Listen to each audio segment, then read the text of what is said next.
everybody, how you doing? This is Barry, that Goat Metal Show, with the weekly recap.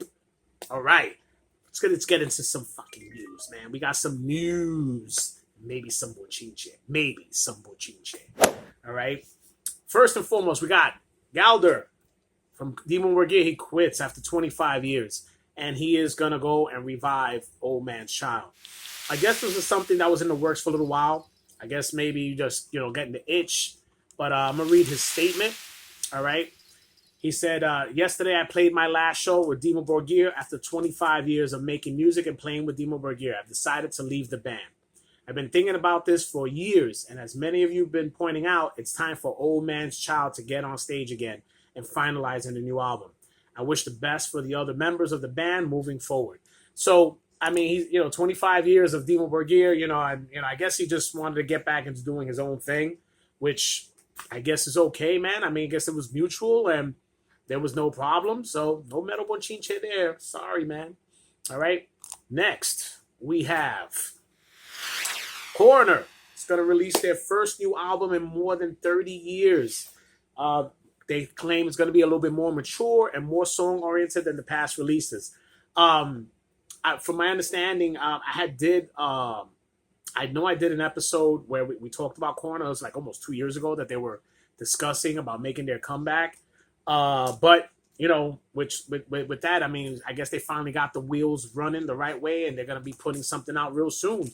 All right, so hopefully we'll be hearing some new Coroner, sometime soon. And some sad news over here. Okay, we got the bassist from 100 Demons, Eric Barrett, has died.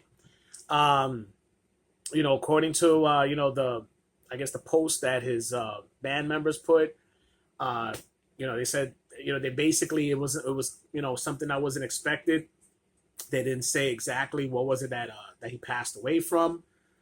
Just hoping that I guess they'll figure it out eventually. I guess if they do an autopsy and so on, see what was the cause of death.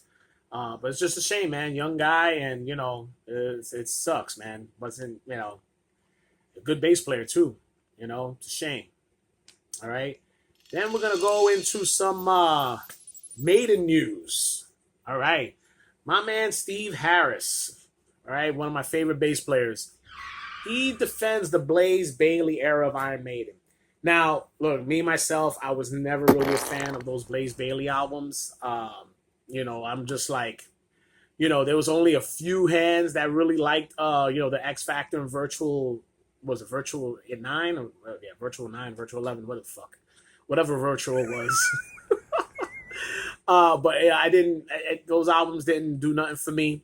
I guess being that we were already used to Bruce Dickinson's voice, it just didn't. His vocals didn't really fit, Maiden style, and I wasn't. But look, I get why Steve Harris is putting us. I mean, I guess it is one of the lowest selling Iron Maiden albums, those two albums, which is, it's a shame. But I mean, look, hey, I get it, Steve. You want to try to keep them up there with, but it is what it is.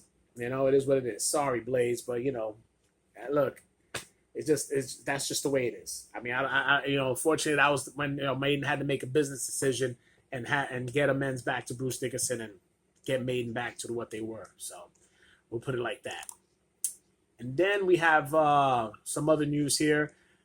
There was rumor that Dan Spitz was thinking about coming back and doing a reunion with Anthrax. And he said he's not thinking about it. He's just, according to him, I guess he's saying that he wouldn't mind it, but he's not focused on it.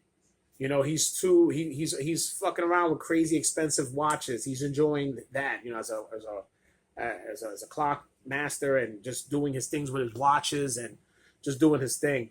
So I guess if people are putting it out there like it's gonna happen, but he's not pushing it, I guess maybe it just has to be something out of the ordinary to make him just come in and say fuck it and do it. I mean, it would be nice to see him play, have the original band up on stage playing, but I don't know. I guess we won't see it. I don't know. Who knows? Dan Spitz is I love this guitar playing in Anthrax, and would be nice to see him, play. All right, and last but not least, some metal bochinche. All right, this is old news already. I mean, I'm sure people already heard about the fucking Gen Zers trying to go after Cannibal Corpse. Um, yeah, man. Like, come on, really? Like, it's already that to me is like the biggest shit about these fucking kids trying to cancel a band about some of their lyrics. Cannibal Corpse has been around for for just about almost 40 years, and you want to try to come after them now? Like, what? What? That shows you how pathetic they are right now. All right, I guess there's nothing else to do but to complain about something that was already out for the last 35, 40 years and try to talk about it now to see if you can cancel it. Ain't nobody canceling that. I told you, you can't touch metalheads. Y'all can all kiss my ass. All right, that's all I got right now for the recap.